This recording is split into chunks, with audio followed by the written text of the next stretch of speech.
People make time for everything and everyone else in their life, but they never make time for themselves.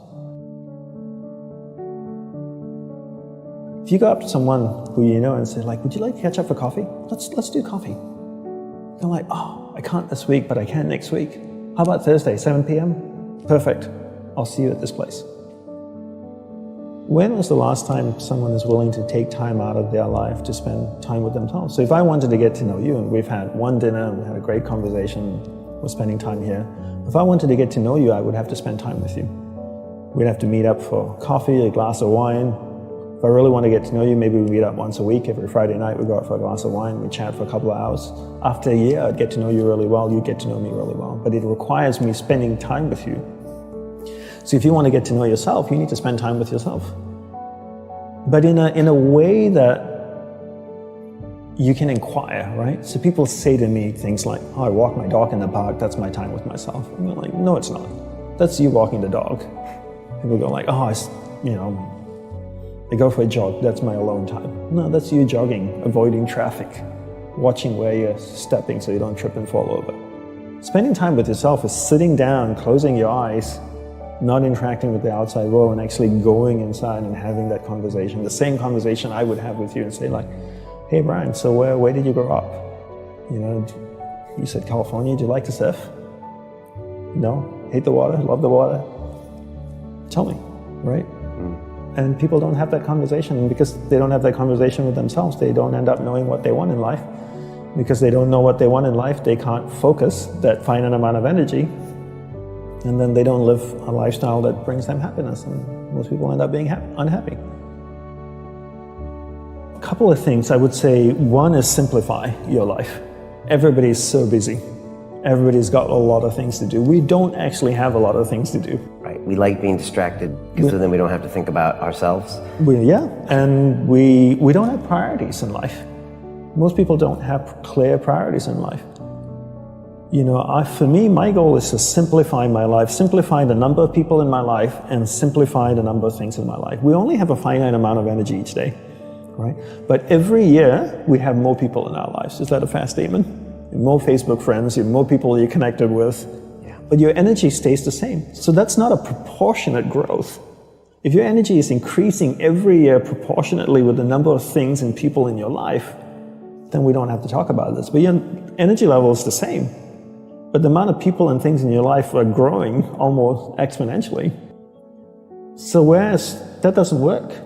So for me, it's always about simplifying first the people and things into your life, into who and what's most important, taking that finite energy that you have each day and focusing. Second step is learning how to focus and concentrate that finite amount of energy into the people and things that truly matter.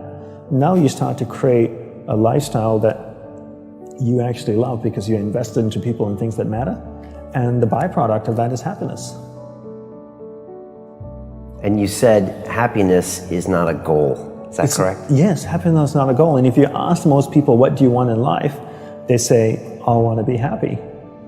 Right? Would that be a fair statement? I mean, literally, it's in the U.S. Constitution, I think, the pursuit of happiness. The pursuit of happiness. Right. I always say you should never pursue happiness. Don't pursue happiness. Pursue a lifestyle where the byproduct of that lifestyle is happiness.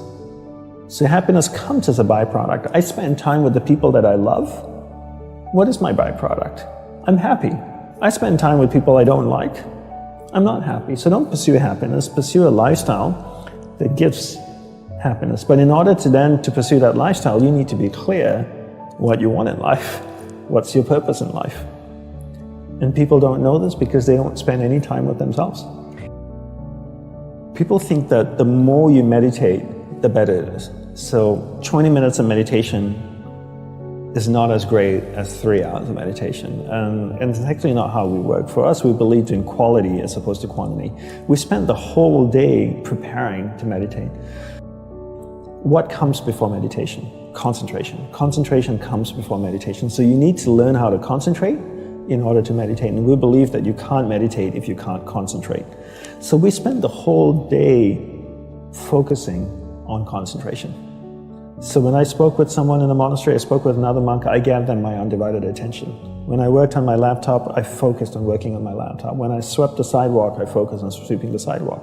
So throughout the day, I'm practicing concentration. Now when I go to sit down to meditate, I'm really focused and I can have a dynamic meditation session.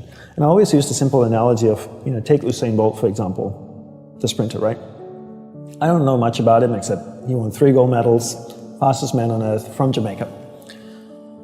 I can make an assumption and tell me if I'm wrong that his whole day is structured, that he eats the right kinds of food and drinks the right amount of water. He goes to the gym. If you look at the boy, he's ripped, right?